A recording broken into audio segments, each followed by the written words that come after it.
Guys, Kolhapur reach ಆದ್ವಿ. So ಇವಾಗ ಒಂದು ಟೀ ಬ್ರೇಕ್ ಅಂತ ನಿಂತ್ಕೊಂಡಿದ್ವಿ ಕೊಲ್ಲಾಪುರದಲ್ಲಿ. ಇನ್ನೂ ಬೆಳಗಾವಿ ಒಂದು 90 ಕಿಲೋಮೀಟ್ರ್ ಇದೆ. ಸೊ ರೀಚ್ ಆಗಿ ರೆಸ್ಟ್ ಮಾಡೋದು, ನಾಳೆ ಮನೆ ಕಡೆಗೆ. ಓಕೆ, ನಮ್ಮ ಗಾಡಿನಲ್ಲಿ ಏನೇನಿದೆ ಅಂತ ತೋರಿಸ್ತೀನಿ ನೋಡಿ. ಇದು ಆ್ಯಕ್ಚುಲಿ ಬ್ಯಾಗು ಮನಾಲಿನಲ್ಲಿ ಶಾಪಿಂಗ್ ಮಾಡಿದ್ದು. ಇದು ಟಾಪ್ ಬಾಕ್ಸ್ ಇದೆ. ಆಮೇಲೆ ಇದು ಸ್ಲೀಪಿಂಗ್ ಬ್ಯಾಗ್, ಇದು ಟೆಂಟ್ ಕೆಳಗಡೆ ಹಾಕೋ ಮ್ಯಾಟ್, ಇದು ನಮ್ಮ ಬ್ಯಾಗು, ಇದು ಪ್ರಕಾಶಣ್ಣಂದು. ಇಲ್ಲೊಂದು ಟಾಪ್ ಬಾಕ್ಸ್ ಇದೆ, ಸೈಡ್ ಬಾಕ್ಸ್ ಅದು. ಇದು ನನ್ನ ಬ್ಯಾಗು, ಇದು ಟೆಂಟು. ಇದು ಆಮೇಲೆ 2 ಸ್ಟೂಲ್ ಇದೆ ನೋಡಿ. ಇದು ಸೋಫಾ ಥರ ಆಗಿದೆ, ಇಲ್ಲಿ ಕುತ್ಕೊಳ್ಳೋದು ನಾನು. ಅದು ಪ್ರಕಾಶಣ್ಣ, ನಾನು ಪ್ರಕಾಶಣ್ಣ ಆಗಲಿಲ್ಲ ಆದರೆ ನಾನು ಹೊಡಿತೀನಿ, ನಾನು ಆಗಲಿಲ್ಲ ಅದು ಪ್ರಕಾಶಣ್ಣ ಹೊಡಿತಾನೆ.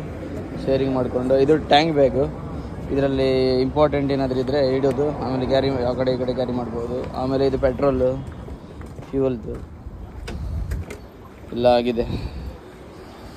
ಸೊ ಬೆಲ್ಗಾಮ್ ರೀಚ್ ಆಗಿ ರೆಸ್ಟ್ ಮಾಡೋದು, ಆಮೇಲೆ ಬೆಳಿಗ್ಗೆ ಎದ್ಕೊಂಡು ಗೈಸ್ ಇಲ್ಲಿ ರೀಚ್ ಆದಮೇಲೆ, ಕೊಲ್ಲಾಪುರ ರೀಚ್ ಆದಮೇಲೆ ಒಂದು ನೋಡಿದೆ. ಏನಂತ ಹೇಳಿದ್ರೆ ಟೈಯರ್ ಒಳಗೆ ಏನೋ ತಾಗಿದೆ ನೋಡಿ,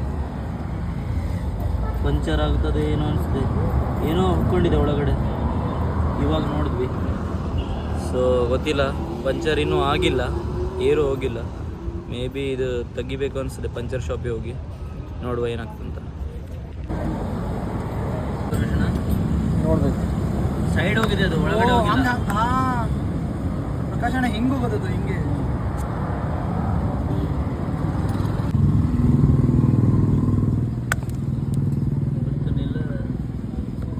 ಕಾಣಿಸು ಗಾಯ್ಸ್.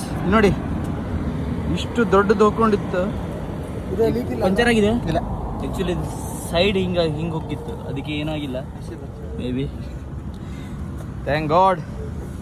ಇವತ್ತಾದ್ರೂ ಬೇಗ ಮುಟ್ತೀವಿ ಹಂಗಾದ್ರೆ ನಾವು ಬೆಳಗ್ಗೆ.